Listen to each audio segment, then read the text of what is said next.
Salam sepak bola. Ya, gue mau bahas ya beberapa match yang baru kelar Liga Champions tadi. Ya, kita mulai dulu yang pertama. Kita mulai dari Munchen ketemu Salzburg.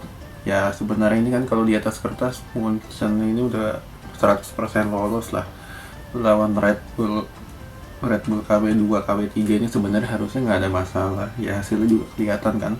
Munchen menang 3-1 dan lolos ke babak selanjutnya. Ya, walaupun kalau dilihat dari shoot shoot on targetnya Munchen kalah, ya namun secara overall permainan pole position pun masih dimenangkan oleh Munchen dan 3-1 hasilnya, skor Munchen lolos ke babak selanjutnya. Ya, lalu kita ke match selanjutnya. Nah, ini ada Olympiakos ketemu City. Ya, sebenarnya kan City di sini permasalahannya kan satu, finishingnya jelek banget.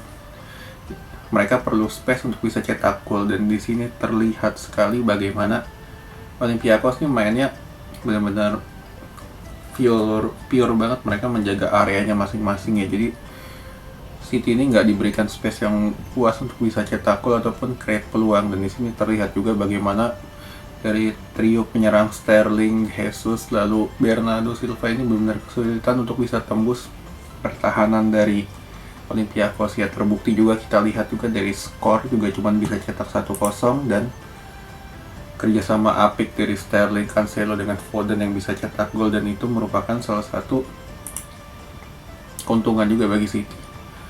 Ya, walaupun di sini sebenarnya penampilan City nggak terlalu ini ya, seperti biasa kan, nggak terlalu bisa finishing yang bagus, namun kan dari shoot on target 11/0, position 4/4/56 itu standarnya Pep lah. Ya, masih bisa dapat 3 angka sekaligus lolos ke babak selanjutnya. Ya, masih lumayan bagus lah. Cuman di 16 besarnya gue nggak yakin City bisa lewat atau enggak kalau misalkan permainannya masih kayak gini ya. Ya, tergantung juga nanti lawannya siapa. Ya, lalu ke match selanjutnya ada Liverpool ketemu Atalanta. Ya, ini Liverpool sebenarnya nggak terlalu berharap banyak lah. Lu dengan hampir setengahnya nih pemain cadangan ya. Yang pemain utama paling cuma Alisson, lalu Wijnaldum, Salah, dan Mane. Ya, Matip setengah lah, kadang masih starter kadang cadangan. Ya, sisanya kan cadangan semua, mau Neco Williams, Curtis Jones, Rhys Williams, Tsimikas, Milner, semuanya pure cadangan. Kenapa? Karena kan di squadnya City ini begitu banyak pemain yang cedera, jadi otomatis Klopp pun ingin melakukan rotasi ya. Jadi nggak kaget lagi kalau misalkan benar-benar cedera parah banget, jadi kan udah ada plan B-nya. Namun di sini plan B dari Klopp nggak berjalan. Ya, terbukti juga di sini terlihat bagaimana Atalanta bermain nggak begitu ngotot kayak kemarin, dan overall terbukti shot on target Atalanta 4/0. Position masih menang Liverpool, namun posisinya lebih ke passing daerah aman. Dan di sini yang gue mau kasih catatan adalah defender dari Liverpool yang dikawal oleh Williams, Neco, Reece, Tsimikas, dan Matip. Di sini terbukti mereka benar-benar nggak bisa dikasih bola atas. Dan di sini kelihatan juga bagaimana dari gol pertama hasil crossing ya, yang mampu dicetak gol oleh si Joseph Illich itu kan benar-benar pure, terbukti mereka nggak bisa kasih penjagaan terhadap bola atas. Begitu juga dengan gol kedua, mereka telat cover dan gol 2-0. Ya, untuk permainan Liverpool di sini gue yakin Klopp pun 100% nggak banget main kayak gini. Bukan standarnya Liverpool lah.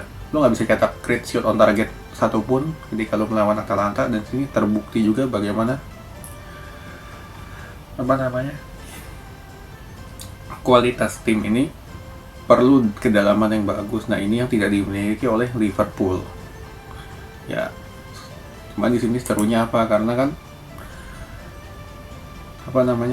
peluang setiap tim terbuka juga nih. Di sini kan Ajax juga menang 3-1. Jadi Liverpool punya 9, Ajax dengan Atalanta punya 7 poin. 3 tim masih berpeluang lolos dengan 2 match tersisa.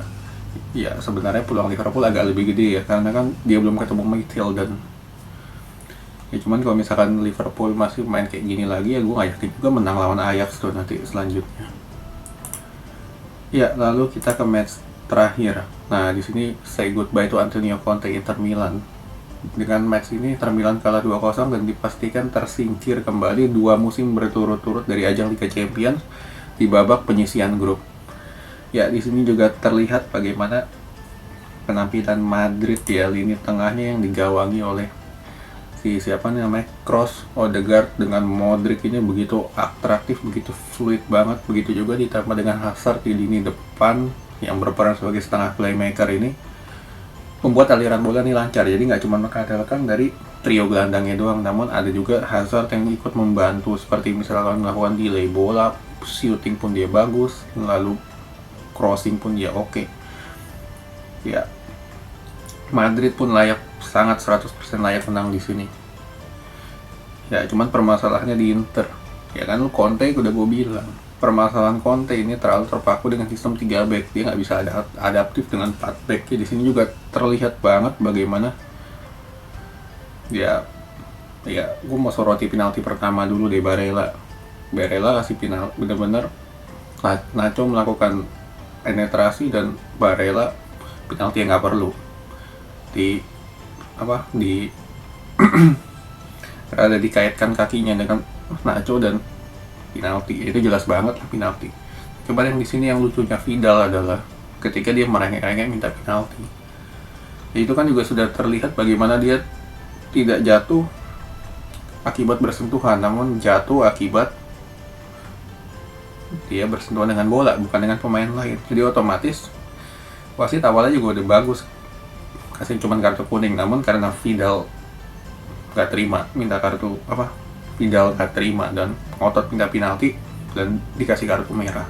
Ya itu sangat layak untuk pemain seperti itu. Ya secara overall di sini untuk permainan Inter Milan ya gue gak heran juga kalau misalkan mereka tersingkir ya. Karena apa? Karena kan lu benar-benar nggak ada kreativitas banget mulai dari pemainnya ya. Yang pertama lu cuma bisa paling secara overall di sini yang bisa benar-benar cuma bisa ngatur ritme cuma Barella doang, udah fix nggak ada lagi. Ya striker sekelas kayak Lukaku dan Lautaro ini kan perlu space untuk bisa cetak gol, apalagi si Lautaro dia cepat bagus kalau misalkan permainannya ini mengandalkan counter. Begitu juga Lukaku, makanya Lukaku kan nggak heran dia nggak masuk cocok dengan sistem Liga Inggris. Karena apa? Liga Inggris itu nggak setiap tim tuh kasih space yang gede kayak di Serie A. Makanya kan striker kayak Lukaku di sini terlihat juga bagaimana dia ketika dia nggak diberikan space maka dia nggak bisa berbuat banyak. Di sini dia benar-benar space-nya itu benar-benar dikunci baik dari Nacho dan Varane di sini untuk koordinasi pertahanannya bagus loh. Walaupun nggak ada Ramos, dia di sini ditunjuk sebagai kapten dan penampilannya cukup oke. Begitu juga dengan Thibaut Courtois. Ya secara overall dan layak Madrid menang di sini dan lolos ke babak selanjutnya, mungkin mendampingi Mönchengladbach karena kan belum ketemu Shakhtar juga nanti. Ya untuk Inter seperti yang gue udah bilang di awal, jangan terlalu banyak berharap pada Conte dan hasilnya Inter tersingkir di babak penyisihan grup. Ya oke, sekian dulu dari review gue.